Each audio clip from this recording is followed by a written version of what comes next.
Hey everyone, welcome back. Today we're going to look at misleading graphs.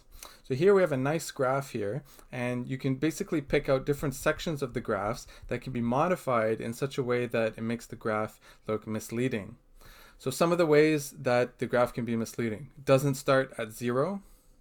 The axis scale is irregular. Here it goes by 2. So irregular could be go up by 4, go up by 10, go up by 30. That would be an irregular scale. Axis not labeled. Okay, we gotta have our labels here. If there's no title, what are we talking about? Oversized bars or pictures in pictographs, or tilted graphs to distort perception. So let's look at some examples here. Example number 1. State how the following graphs are misleading. So here's our graph. We got axis, we got title, we got bars about the same size. What we don't have here is a regular scale, because if the first beginning is 0 here, we go 0 to 50, and then 50 to 60 is 10. So the scale here is irregular. B, we're looking at the amount of fish caught. Monday, 2 fish, Tuesday, 1 fish, Wednesday, 2, Thursday, 1.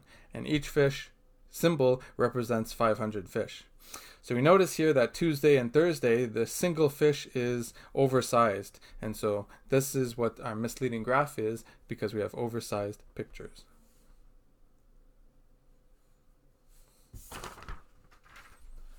Okay, time for some practice. Practice number 1. State how the following graphs are misleading. So A and B, go ahead and pause the video and do that.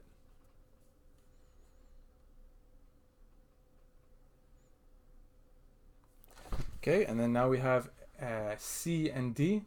So go ahead and pause the video and state why these graphs are misleading.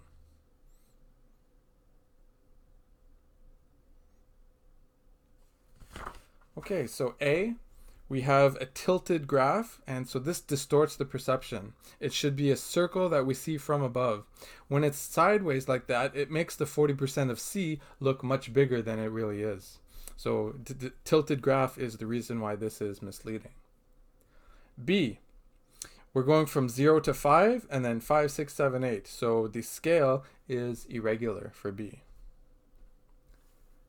C, we got our titles, we got our labels. What's different here is going 0 to 3, 3 to 9, 9 to 27, like that. And so this is a very misleading graph because the scale is irregular.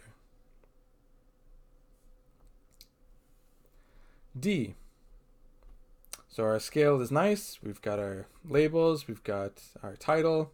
What we don't have here is regular bars. So we notice here that the bars are oversized, and so it makes C look bigger than it really is. They should all have the same width, like that. And that's it. It's that easy. I'll see you guys in the next video.